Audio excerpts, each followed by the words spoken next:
আপনি imo user, তাহলে ভিডিওটি আপনার জন্য। হ্যাঁ ভিউয়ার্স, আমি আজকে ইমো ইউজারদের জন্য এত সুন্দর সুন্দর কিছু টিপস নিয়ে এসেছি যেগুলো দেখলে আপনি অবাক হয়ে যাবেন। আপনি যদি ইমো ইউজার হয়ে থাকেন, তাহলে আপনি যদি চান যে আপনার প্রিয় মানুষটি ইমো ইউজ করছে, সেক্ষেত্রে সে শুধুমাত্র আপনার সাথেই কথা বলবে বা আপনি তাকে কল দিতে পারবেন, অন্য কেউ তাকে কল দিতে পারবে না। হ্যাঁ, এটা সম্ভব। এটা আপনি কিভাবে করবেন? এটা করার জন্য আপনি এই যে সেটিং অপশনে চলে যাবেন, দেন এই যে সিকিউরিটি অ্যান্ড প্রাইভেসি দেখতে পাচ্ছেন, আপনি এখানে ক্লিক করবেন। ক্লিক করার পর এই যে দেখতে পাচ্ছেন নিচে স্ক্রল করে এসে দেখতে পাবেন এই যে কল নামে যে অপশনটি রয়েছে, আপনি এখানে ক্লিক করবেন। এখানে দেখুন এভরিওয়ান দেয়া রয়েছে। ওকে, আপনি এটাকে কাস্টম করে দিবেন।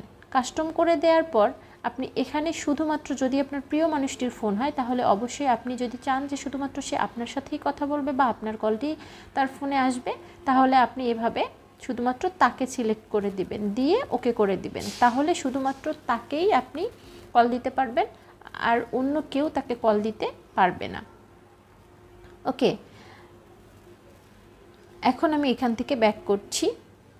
তারপর দেখুন আর একটা জিনিস দেখিয়ে দিচ্ছি।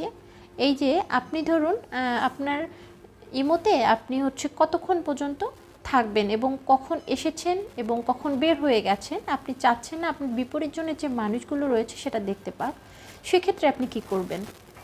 ধরুন এই যে দেখতে পাচ্ছেন online status and last seen, আপনি এখানে চলে যাবেন। এখানে যাওয়ার পর এটাকে আপনি মাই কন্ট্যাক্টস করে দিবেন।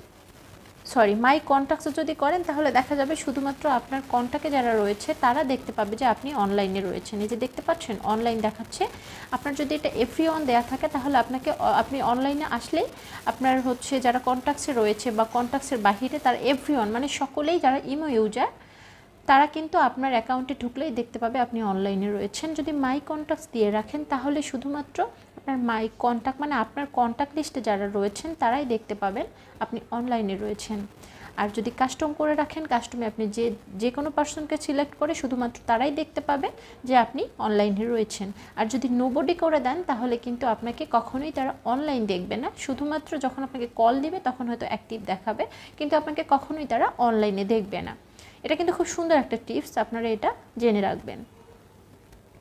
তো তারপর আমি 3 নম্বর যে টিপসটা আপনাদের শিখিয়ে দিব, সেটা দেখুন এই যে রেড রেসিপ্টস, এখানে চলে যাবেন। এটা কি আসলে দেখতে পাচ্ছেন এই যে উপরে যে ফিচারটি রয়েছে, সেখানে দেখাচ্ছে হ্যালো লেখার পর একটা ব্লু আইকন গোল হয়ে আছে। এটা আসলে কি?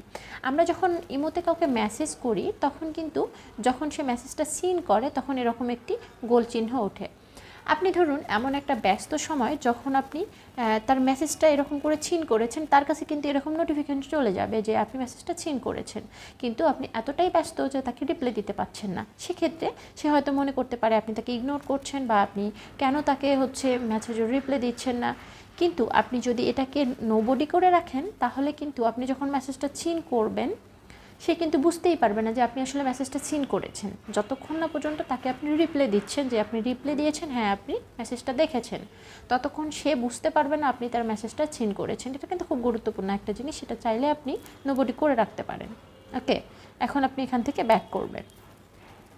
ব্যাক করার পর এই যে মেথড ফর এডিটিং মি, এখানে চলে যাবেন। এটা আসলে কি? এখানে দেখুন imo ID, profile share, QR code, story, private group, এগুলো আসে কিছু অপশন রয়েছে। এগুলোর মধ্যে ধরুন আপনি এই যে প্রাইভেট গ্রুপটাকে অফ করে দিলেন। এটা আসলে কেন অফ করলেন? এটা হলো এমন একটা জিনিস যেটা আপনি অফ করলে, ধরুন আপনি প্রাইভেট যে কোনো গ্রুপের মধ্যে আপনি কিন্তু আর অ্যাড হতে পারবেন না, কথা বলতে পারবেন না। আমি আসলে এগুলো কোনোটাই অফ করব না, কারণ এই ইমো অ্যাকাউন্টটা আমার বিজনেস অ্যাকাউন্ট। এটাতে আমার সব গ্রুপে অ্যাড হতে হয়। এবার যে ভয়েস ক্লাব, আপনি এটাতেও অফ করে দিলে আপনার ভয়েস ক্লাবের মধ্যে কারোর সাথে আপনি কন্ট্যাক্ট করতে পারবেন না। এই যে বিভিন্ন যে এগুলো রয়েছে, সেগুলো আপনি অফ করে দিলে আপনি ইমোতে কোনো কিছুই করতে পারবেন না, শুধুমাত্র কথা বলা ছাড়া। এটা কিন্তু আপনার প্রিয় মানুষটির জন্য করে রাখতে পারেন তার ফোনে। এখান থেকে ব্যাক করলাম।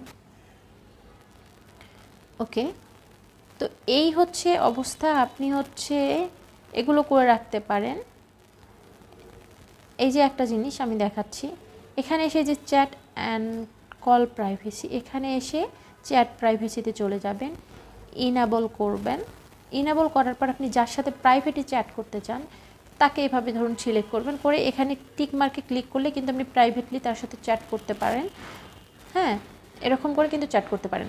আর একটা জিনিস দেখুন, এটা খুবই ইম্পর্ট্যান্ট একটা জিনিস, এই যে ব্লক স্ক্রিনশট ফর কলস, আপনি এটা অফ করে রেখেছেন। হ্যাঁ, এটাকে যদি আপনি অন করে দেন তাহলে আপনি যার সাথে কথা বলবেন সে কখনোই আপনার স্ক্রিনশট নিতে পারবে না। হ্যাঁ, আপনার কলের স্ক্রিনশট সে কখনোই কিন্তু নিতে পারবে না। আমরা এমন দেখা যায় যে আমি কারোর সাথে কথা বলছি, সে আপনার স্ক্রিনশটটা নিয়ে নিল, কিন্তু আপনি কিছুই করতে পারলেন না। সেক্ষেত্রে আপনি যদি এটাকে অন করে রাখেন তাহলে কিন্তু সে কখনোই আপনার সাথে কথা বলার সময় আপনার স্ক্রিনশট নিতে পারবে না। আমি এটাকে অফ করে দিলাম। হ্যাঁ, আপনারা এভাবে কিন্তু এটা করতে পারেন। এটা কোথায় আছে আপনারা কিন্তু দেখতে পাচ্ছেন কি, আমি যে টিপসগুলো দেখালাম সেটা কিন্তু সকল টিপস আছে এই যে সিকিউরিটি অ্যান্ড প্রাইভেসিতে গিয়ে আপনারা সমস্ত কিছু পেয়ে যাবেন। হ্যাঁ, তো ইমোর হচ্ছে এইসব জিনিস আপনারা করে রাখবেন। আর একটা জিনিস দেখাচ্ছি ইমোতে, এই যে সেটিংসে চলে যাবেন, গিয়ে এই যে স্টোরেজ অ্যান্ড ডাটা এখানে চলে যাবেন। ধরুন আপনি ইমোতে কারোর সাথে খুব কথা বলছেন, সেক্ষেত্রে আপনি মোবাইল ডাটা দিয়ে ফোন ইউজ করেন, ইমো ইউজ করেন, আপনার অনেক বেশি মেগাবাইট চলে যায়। এক্ষেত্রে আপনি এখানে এসে যে লো ডাটা মুড করে এটাকে অন করে দিলে তখন আপনি কথা বললে আপনার কিন্তু অল্প বাজেটের মধ্যেই আপনি কথা বলতে পারবেন, আপনার অনেক বেশি মেগাবাইট কেটে নেবেন। আর যদি ওয়াইফাই ইউজার হয়ে থাকেন তাহলে এটা করার কোনো প্রয়োজন নেই। আপনারা এভাবে কিন্তু করে রাখতে পারেন। ওকে, তো এই হচ্ছে অবস্থা। আপনারা যদি মনে করেন যে ভিডিওটি আপনাদের ভালো লেগেছে তাহলে অবশ্যই আপনি হচ্ছে যারা প্রবাসী ভাইরা বোনেরা আছে তাদের সাথে শেয়ার করবেন, কারণ ইমো ইউজার আসলে প্রবাসী মানুষরাই বেশি। তারপরে আপনারা সকলের সাথে শেয়ার করবেন, কারণ এসব ট্রিক্স আসলে অনেকেই জানেন না। যেটা আমাদের জন্য খুব বেশি ইম্পর্টেন্ট সেটা হচ্ছে আপনারা করে রাখবেন। আশা করছি ভিডিওটি আপনাদের ভালো লেগেছে। তো যদি ভালো লেগে থাকে তাহলে অবশ্যই পরবর্তী ভিডিও দেখার জন্য অবশ্যই সাবস্ক্রাইব করে রাখবেন। তো আজকে এখানেই বিদায় নিচ্ছি, আবার নতুন কোনো ভিডিও নিয়ে দেখা হবে। সে পর্যন্ত সকলেই ভালো থাকবেন। আল্লাহ হাফিজ।